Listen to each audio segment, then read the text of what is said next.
Welcome to Too Many Podcasts, the podcast about podcasts. Now, podcasting from the Sherpa Chalet on Mount Podcastia, here's your host, Jim, the Podcast Sherpa. Oh, thank you, Mr. Bruce. Hey, Rebels of the Sherpalution. Welcome back to Too Many Podcasts. It's me, Jim, the Podcast Sherpa. This is my 51st episode. That would be Season 2, Episode 25. Wow. Can't believe I've done 51 episodes so far. And there are more to come for Season 3 because, you know, this is the Season 2 finale. What a great guest I had for the Season 2 finale. Who's our guest today, Sherpa? He's a great guy, and he's from Brooklyn. His name is Kristoffer Carter, and he hosts a podcast called From Where I Sit, and it's really an enjoyable interview show, and he does so much more than that as well. I had a lot of fun talking to him. He's a really great guy, and get this, I will actually be appearing on his show, and probably by the time this show is out, it might be out, or it might already be out, or might be coming out, or Kris may listen to it and go, oh no. But we'll find out soon enough. In the meantime, this episode is being brought to you by Audible, and you can get a free audiobook download and a 30-day free trial at www.audibletrial.com/Sherpa. There's over 180,000 titles to choose from for your iPhone, Android, Kindle, or MP3 player. So I'm sure you're just waiting to hear the last interview of Season 2. And here it is with Mr. Kristoffer Carter. Hey, everybody. We are in the conference room at the Sherpa Chalet, and I'm here with my friend Kristoffer Carter. He hosts the podcast called From Where I Sit. And I love this description that he's given.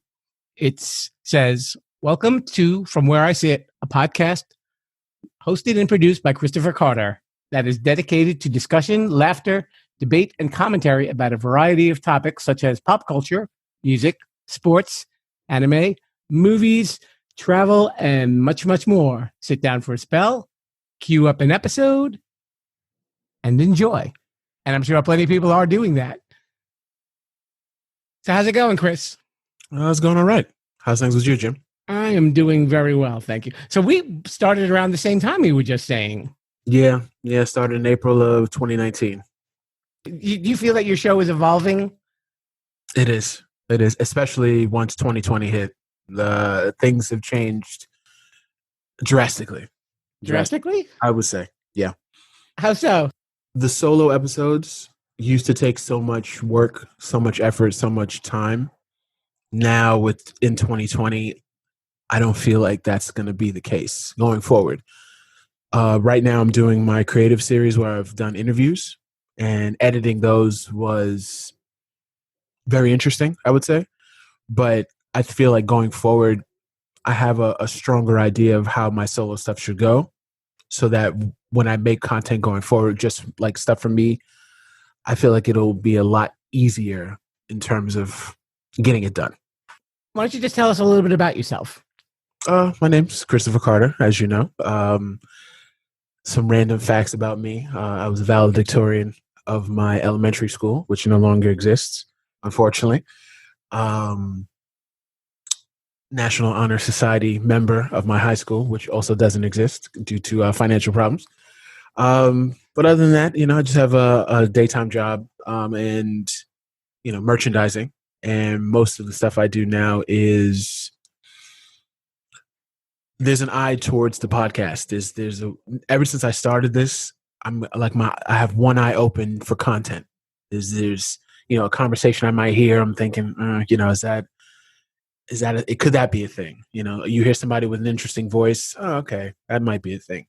You might hear somebody with an interesting job, they teach parrots how to do cartwheels. You're like, what? Maybe I could find that guy and ask, I can ask that guy for a podcast interview, stuff like that. So I'm spending most of my time learning new tricks of the trade. I'm finding my way to other people who may be open to podcast stuff like that.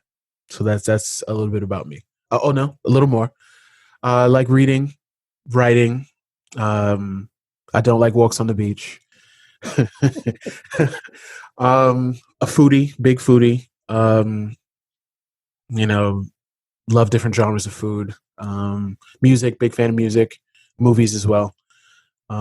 Just an all around kind of guy. That's me. Okay. So, did you watch the Grammys this week?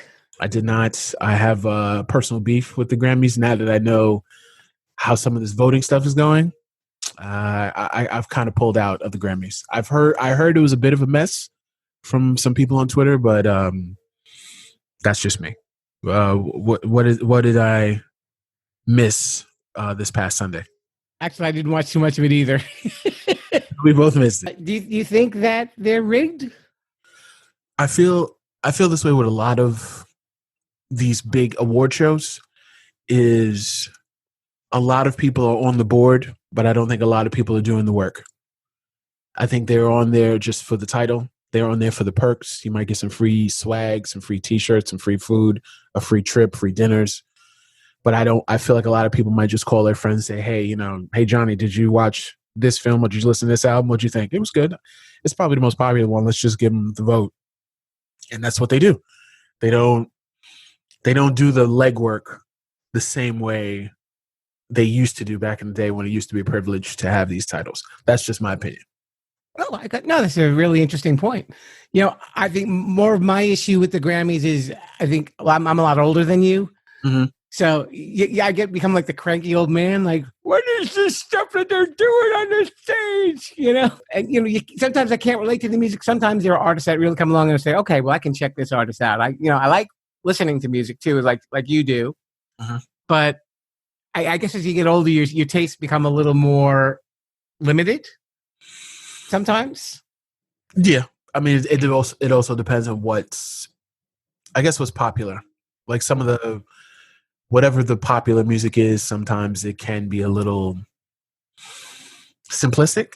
We'll say that, a lot of simplistic, or it just might not have the tune. It might not have the tone for you. It might not have the musical topics for you. But yeah, I get why you can move forward past some of this current music. I understand that. Yeah, and it's funny, even when you look at the instrumentation, they've said that over the last couple of years, the sales of guitars has dropped drastically. And that even reflects on a lot of the stuff that you hear on the radio. If it's not like a classic rock song, there aren't too many guitar-driven bands that are out today when you think about it. That's very true. I've noticed that during my formative years for music, a lot of the bands I liked had guitars, electric or acoustic, and most of the stuff now is just it's you feel that it's super produced. Like there's a sheen to it, there's a cleanliness to it that's not. It just becomes so noticeable because there's no other options. There's no something with guitar. There's nothing with a certain edge to it or a roughness to it anymore in the public space, which is unfortunate. Yeah, but I guess to put it in perspective, though, probably compared to like what my parents listened to, they're like, "What's with all the guitars? What happened to all the strings and the background singers?" Yeah. I always call that elbow shaking music. Right? You got 4 or 5 man band groups, and they're shimmying their elbows and doing choreographed sets in front of mic stands. I mean, which was fine for its time, but we moved on past that.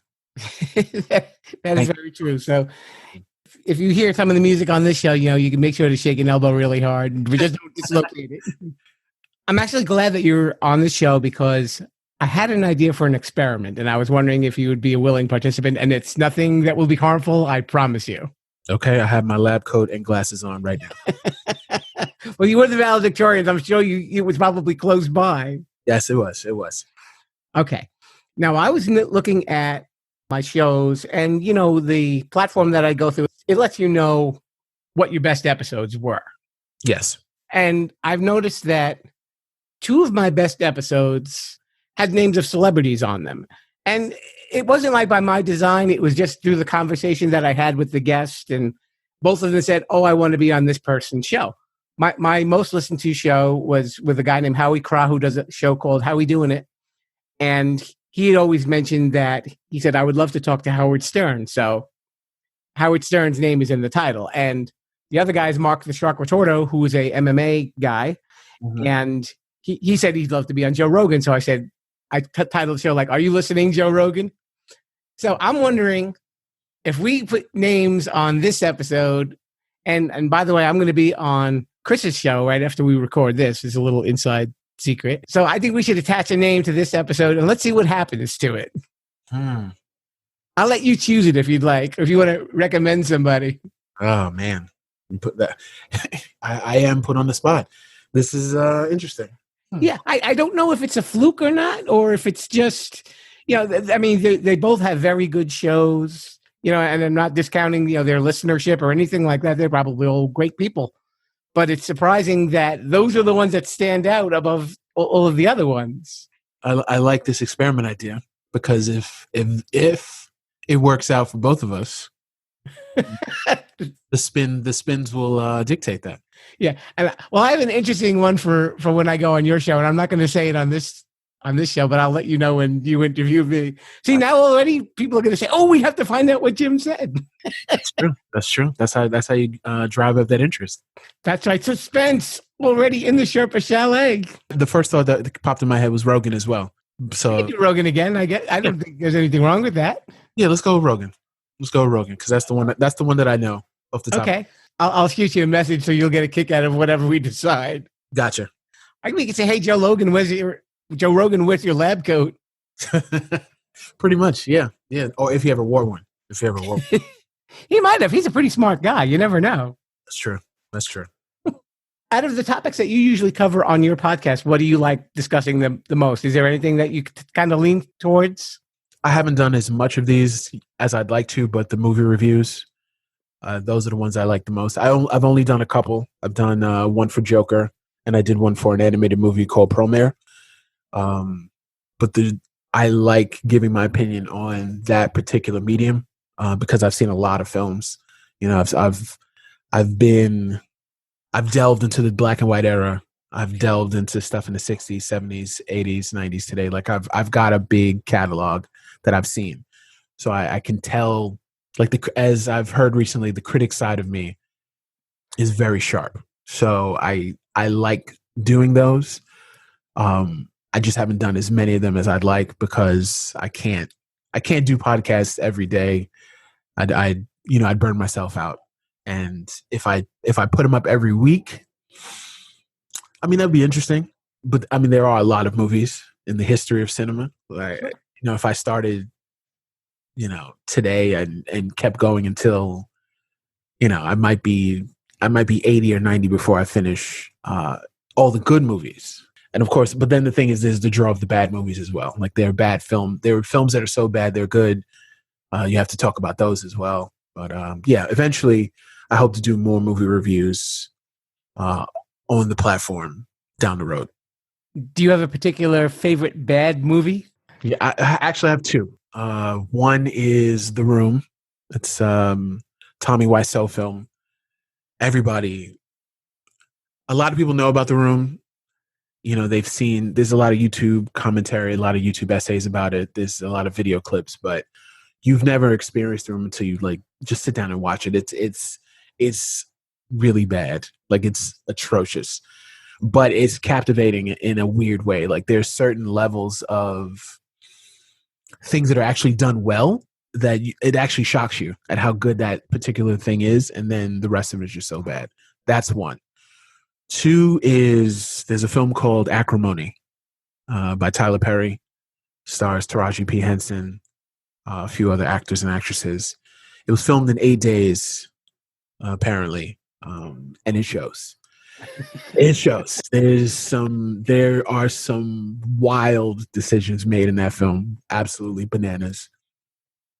I love watching that film. Like it's so awful. Like some of the characters make just so many bad decisions. People are defying death on a minute by minute basis. Like people are given $10 million and then they fly off the handle in an angry rage. It's amazing. A talented director like Tyler Perry and a talented actress like Taraji P. Henson, and you get a dog. Yeah, I've that's hopefully something I get to talk to an actor about down the road is like the quality of the product. Like, are you? I like maybe that might be my dream is to talk to Samuel L. Jackson because Samuel L. Jackson has done a lot of critically acclaimed work, but he's also done some dogs. I know he's probably going to tell me the check hits the account just the same, but I just want to know for an actor, is there a difference? Like you're doing a dog. Do you know you're doing a critical acclaim hit? Like, that's what I want to hear. It's funny because I just started doing some entertainment interviews and I just had an interview with an actor. I didn't think to ask him that question. Like, how do you know when you're in a bad movie and what do you do when you're stuck in it? Yeah, exactly. Like that's something we got to dig for because I feel that's the stuff that, I mean, it obviously we might not want to do it so we don't mess up their future checks. Like we have to get somebody. That's why I said Samuel L. Jackson, because he doesn't care. Like if he talks bad about somebody in Hollywood, he's still going to get a contract offer.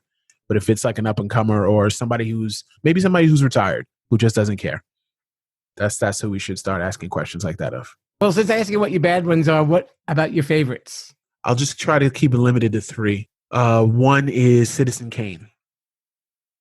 Now, Citizen Kane, to me, is actually one of the best debut films of all time. Like that's the thing that sets it apart from every other film out there. Like, this guy had never done movies in his life. Orson Welles had just done radio. Moves to the visual medium and then gets a massive budget. He gets carte blanche to do whatever he wants, and he turns out like that amazing film. Now, personally, the first couple of times I tried to watch it, I fell asleep. I just wasn't ready as a human yet to watch it. But when I finally locked in and watched it, it was an amazing film. That's 1. 2 is Network with Patty Chayefsky. Yeah. Is it Beatty? Faye Dunaway, a few other high level actors and actresses at the time. There's something timeless about that film. Like every time when I first saw it, I think it was in the 2010s, and I was floored at how accurate it still was to media now. So I was just like, yeah, this has to be top 10. Number 3 may be controversial to some, but for me, it's Guy Ritchie's Snatch, with Brad Pitt, Jason Statham. I think it's Dennis Farina, a few other guys. There's a certain snappiness to that film that I enjoy very much, and it just moves at such a brisk clip that I enjoy it. It has a great villain in Bricktop. It has a great twisty, bendy, capery feel to it. It's one of my favorite films of all time. Did you ever do any writing or like any blogging or anything about that? Interestingly enough, I had a page, I had a Tumblr page where I did like something that I called quick little reviews, or QLRs, where there were just random films that I would watch and I would just give a review for them. I'd write something out, I'd have like a zappy little tagline. I'd give my honest feelings toward the film, and then just give like a star rating from 1 to 4. I would go partial stars, so it'd be like 2.25 or 1.75. But yeah, I did something like that, but I just did that for fun. There was no official website that I wrote for or anything like that. I just put up a few of them. For listeners, what type of episodes upcoming can they expect? Well, we have a lot more interviews coming. I've got a lot in the can. I've got a lot scheduled, so they can expect more of those. But I also want to get back to some solo content. I want to get back to stuff that involves just me digging within and then formulating something to put out for the listeners. I've recently traveled. I went to Washington, D.C., and I went to Philadelphia recently. I plan on doing like a quick travel recap of both of those cities because they're as close as they are on the Eastern Seaboard to New York City. There's a wide difference to how both of those cities feel. Plus, I would like to have a platform to complain about travel. because I'm a tall guy, and these bus seats are murder. These bus seats are murder on your knees. So that's something I'm hoping to do. Maybe a couple movie reviews, TV reviews. I think I also have a few guest spots as well where my cousin does a show. We might be doing something on Star Wars where we're going back and watching all the Star Wars content and, picking the best, the worst, all of that terrible, the good, the terrible, how things went awry with the last three, like that whole spiel. So we've got a lot coming down the pipe for me in 2020. You weren't a big fan of the last three Star Wars and how it ended up? Oof. I'm going to take that as a no. Negative. I'll keep it short. I don't want to take up too much of your time, but Force Awakens was just a rehash of previous works like Star Wars, Return of the Jedi, Empire Strikes Back. Last Jedi, when I saw it, I was like, this is not a good movie. But it made some decisions that you would think would be continued in the third one. The third film basically erased most of the choices that were made in the second film, which jars you. And then some of the decisions they made in the third one, you can just tell. You can just literally see stacks of money being burned on screen with some of the decisions they made. The paycheck hit the bank the same way, though, right? Exactly. And to be honest, for some of these actors, it's not even their fault. Like they're trying their best. It's just that the people behind the scenes, the production, the director, somewhere offset is where the mistakes were made. Yeah, I think, once George Lucas was out of the picture, that vision was probably a little skewed. I heard, but his prequels didn't help.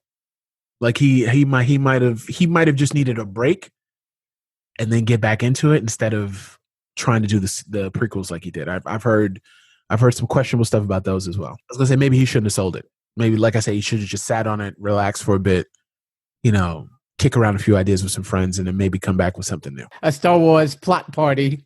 Yeah, basically. Because I heard when he sold Star Wars, the whole thing to Marvel, to Disney, sorry. He said he sold them like a blueprint for the future.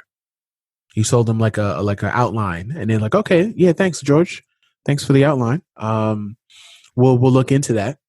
And then they basically just put it in the shredder. We'll call you. Yeah, we'll look into it. We'll use something. Yeah, right. And then they just put it in the shredder and said, yeah, George he's crazy. Get him out of here. So that's kind of how I feel they did him. And now, like Kathleen Kennedy, the person who runs the whole Star Wars thing now, she's going to be out on her head, but in 2021, maybe sooner. I'm sure they'll give her a lovely severance check, though, right? Well, her contract will be up, but yeah, they could give her a severance package. A couple plush dolls, a couple scripts, maybe a blanket or two, and then just she's out on her head. It's funny. As I've gotten older, I've noticed that you don't have the true movie blockbusters anymore. I remember even like when I was in high school, there were certain movies that you would go to a packed theater, and that theater would roar throughout the whole movie. If it was a funny movie, everybody was laughing. Now it's kind of like, they build up the superhero hype and everything else is kind of eh. I've got opinions on that too. Yeah. The superhero stuff, I feel it's oversaturated.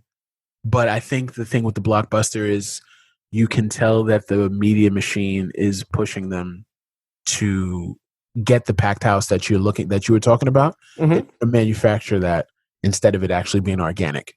Like a film like like an Indiana Jones film back in the day, everybody and their mother was going to see Indiana Jones because you knew there was something about it that drew you to it. A guy with a whip and a gun, he's going on a grand adventure to find some treasure. Like you didn't need much hype to go want to see Indiana Jones or Back to the Future or any of those action adventure type of films. This one, they got to sell you. They got to really sell you because they know there are people in your generation, there are people in my generation, even younger, like people who who really don't like comic books. They don't like the idea of something of comic books because it's something based on something that children read. That's the idea in their head. And you have to really twist the arm of older generations to get them to go, because it doesn't have the same appeal. Like seeing a purple guy with a golden glove, for a lot of people, is just not going to do it. It's really not. But even with these commercials and these print ads and stuff like that, they're going to force the issue almost to the point where you're just like, fine, I'll go see it once. Everybody's talking about it. That's all they need. All they need is that one ticket from you. I think with some of these superhero movies, for some people, there may be like a sense of nostalgia to it because, it's like Superman and Spider-Man. They were back in the 60s and stuff. I guess they can kind of draw an older person in there. And then, but the younger kids, there's always like the toy tie-in. Yeah. There is that. Yeah. There's always the merchandise. The like with Star Wars, it was the lunchbox, the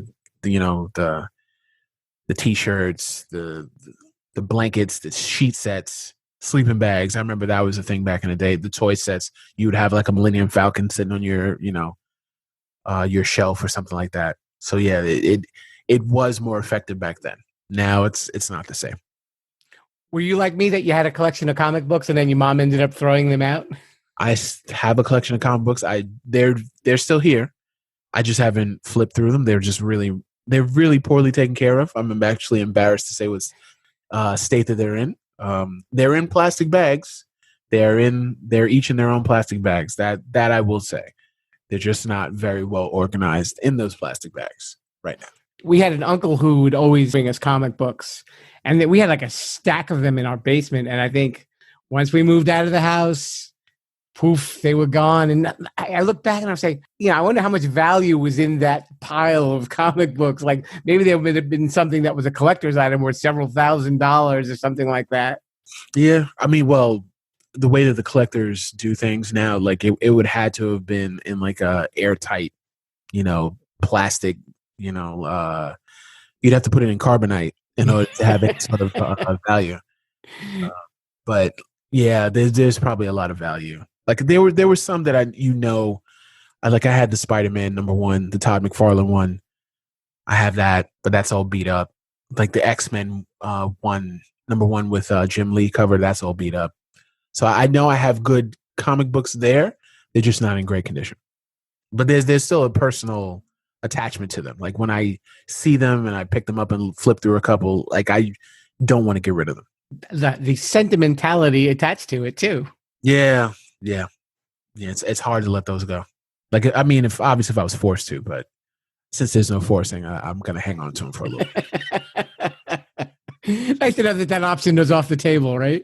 Yes, thank God. Same thing with my basketball cards. Like I sunk so much money into basketball cards, and those have even less financial value than a comic book does. But I'm holding on to some of those too. What other podcasts do you like to listen to? Interestingly enough, I have two that I listen to. Like I don't have as much time to listen to many podcasts as I would like to, for various reasons. But the two that I make time for, interestingly enough, there's one called Not Too Deep with Grace Helbig, and there's another one called This Might Get Weird with Grace and Mamrie, which is Grace Helbig and her friend Mamrie Hart. I follow them on YouTube. They're like internet personalities, but for some reason, the two of them, they've always entertained me for whatever reason. She has a very interesting way of viewing herself. She's very, very critical of herself, but she's also very comedic. She has a self-deprecating humor style to it. I'll say that. And Mamrie has more of like the outgoing,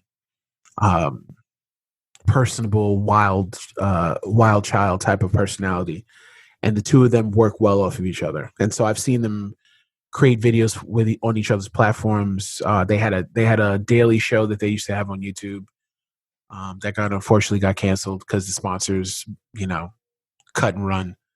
But I've always stuck with their stuff, and then they have created podcasts, so I check with them from time to time.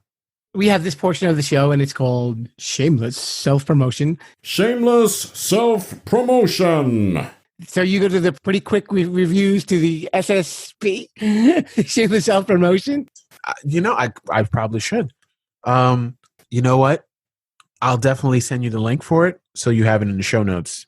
I don't remember it offhand, but I'll add it to the self promo. So yes, my shameless self promotion starts with my Linktree link. It is a sort of a catch-all link that has my Instagram, has my Facebook podcast page.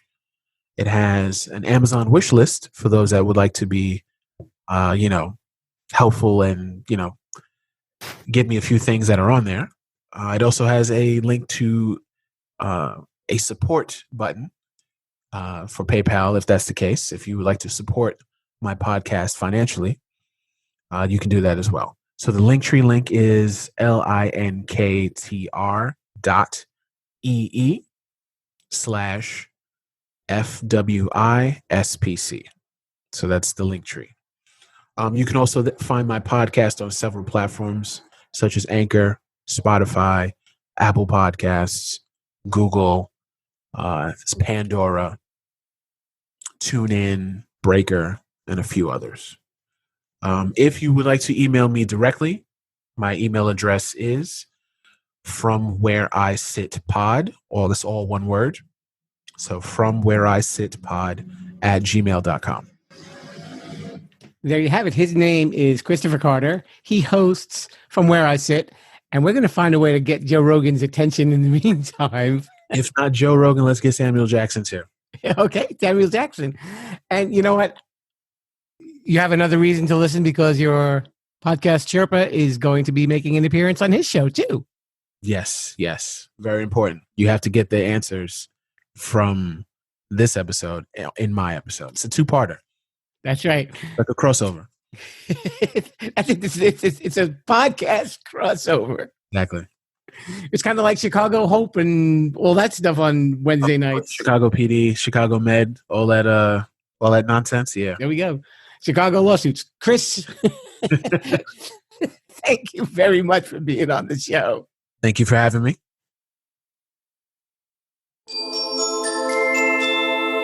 And now it's time for Sherpa Suggestions.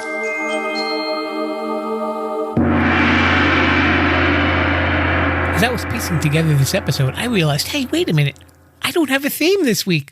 So cue the music and I'll tell you what the theme is. It's theme week. It's theme week. It's theme week. And the theme is the end of season 2 for Too Many Podcasts. So I figured, since that's our theme, what we can do is discuss some of the podcasts that have been featured this season. First and foremost, since we just talked with Kris Carter, we have From Where I Sit. So we can't forget about that one. So definitely check that out, especially when there's a certain Sherpa who might be on a future episode. Not naming names. I don't know how many Sherpas you actually know, but he's going to be on there. We're hoping. So who else do we have? Okay, so here are the recommendations for the shows that were on season 2. We have The Unusual Buddha. We have the Mark the Shark MMA show. We have Ryan Inman's Financial Residency. Scott Johnson's What Was That Like? My buddy, Howie Craw, How We Doing It? Widow Walking Forward with Lisa Joy Walters. And, of course, JP over in Canada and Junk Foodies. That's a lot of fun. Oh, and this lady made me laugh so much. Dr. Lindsay Weisner, Neurotic Nourishment. A little bit of cursing going on in that show, but we like it. We love her. She's a wonderful person. And we have Tennish with Brandon and his buddy.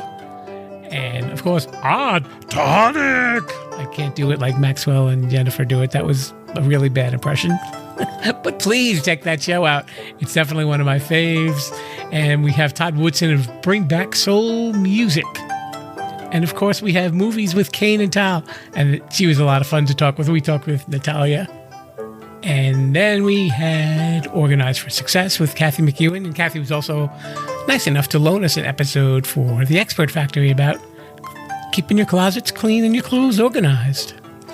And, of course, Nick and Lauren with Just Nah Science. And Rhonda with One Bad Review. We've got Mr. Jeremy Sellers with Think Like a Man. See, I got his name right. I didn't call him Justin. Jeremy. Jeremy was a great guy. Just kidding.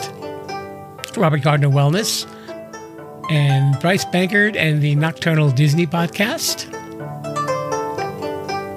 And lastly, but certainly not leastly, anyway, the Heavyweight Chumps with Maddox and Thunder Cookies. Of course, you have to end the list with a guy named Thunder Cookies, right? Those are the podcasts that we discussed this season. So if ever you want to check them out, please do so. I'm sure they will greatly appreciate it. And if you need help finding them, they should be on your podcast apps, or you can find them on my website at sherpalution.com. Wow. I don't have a joke to wrap it up with this. Doody-doody-doody-doody-doo. Okay. Hopefully they're mentioning too many podcasts on their podcast. And then we'll call it Even Steven. Even Steven. I think I have to book him on the podcast. That made absolutely no sense, but hey, let's go with it. And of course, we have the Sherpa Screening Room episodes, and there will be more of those to come in Season 3. Sound the gong!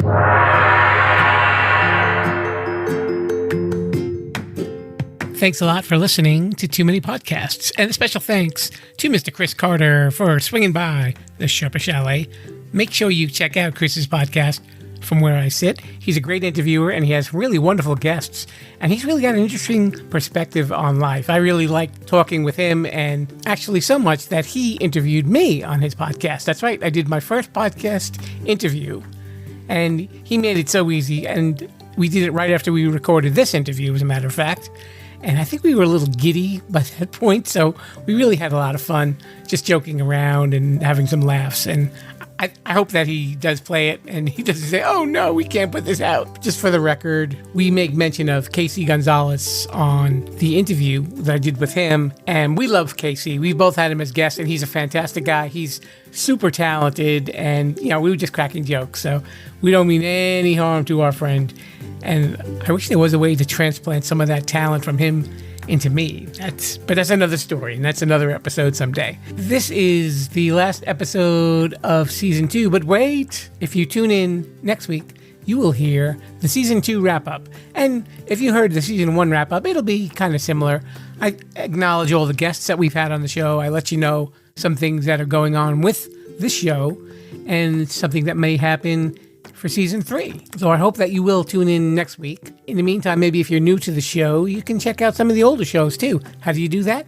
You can check out me on the web at sherpalution.com. And if you go to the link that says the podcasts, you'll see them all there. Every last episode of Too Many Podcasts, as well as every last episode of The Expert Factory. So I hope that you will check it out and that you are enjoying the show. If you ever want to drop me a line, offer a comment, you can email me here at jimthepodcastsherpa@gmail.com. You can also do it through the website as well. Follow me on social media at Sherpalution through Twitter, Facebook, and Instagram. Okay, Mr. Bruce, we finished it up for Season 2. 50 episodes down the tube. Let's take a break. You know what? You can do the outro. I will escort everyone to the door. Thanks a lot, sir. See you guys next week. Don't forget the summary show, the wrap-up. It'll be here. And then Season 3, it'll be here. Hope to see you. Thanks for listening to Too Many Podcasts. Please disperse.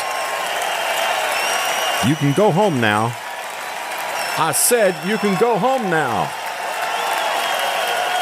Viva la Sherpalition. Viva la Sherpalition. Oh. Yeah, I'll come back now, you hear?